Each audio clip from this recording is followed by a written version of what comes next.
പുതിയൊരു വീഡിയോയിലേക്ക് സ്വാഗതം.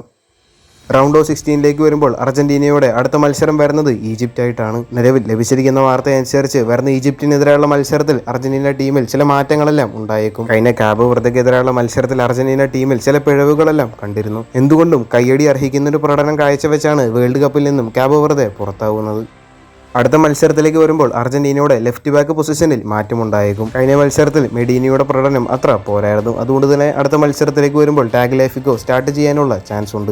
ഇനി മുന്നേറ്റ നിരയിലേക്ക് വരുമ്പോൾ കഴിഞ്ഞ മത്സരങ്ങളിലെല്ലാം ലൗട്ടറോ മാർട്ടിനസ് ആയിരുന്നു മെസ്സിക്കൊപ്പം ഉണ്ടായിരുന്നു. സ്റ്റാർട്ടിംഗിൽ അവസരങ്ങൾ ലഭിച്ചിട്ടും ഇതുവരെ ലൗട്ടറോയ്ക്ക് തിളങ്ങാൻ സാധിച്ചിട്ടില്ല.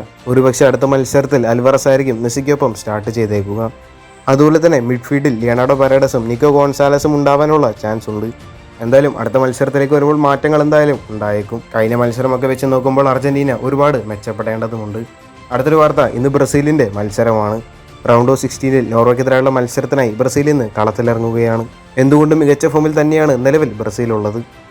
നോർവേക്കെതിരെയുള്ള മത്സരത്തിന് മുൻപ് നടന്ന പ്രസ് കോൺഫറൻസിൽ കോച്ചായിട്ടുള്ള കാർലോ ആൻസലോട്ടി ഒരു കാര്യം പറഞ്ഞിട്ടുണ്ടായിരുന്നു. വിനീഷ്യസിനെയും അതുപോലെ തന്നെ നെയ്മറിനെയും ഒരുമിച്ച് കളിപ്പിക്കുമോ എന്നുള്ള ചോദ്യത്തിനുള്ള മറുപടിയായിരുന്നു ആൻസലോട്ടി നൽകിയത്. ഏതെങ്കിലും ഒരു ഘട്ടത്തിൽ രണ്ടുപേരെയും ഒരുമിച്ച് കളിപ്പിക്കുമെന്നായിരുന്നു ആൻസലോട്ടിയുടെ മറുപടി.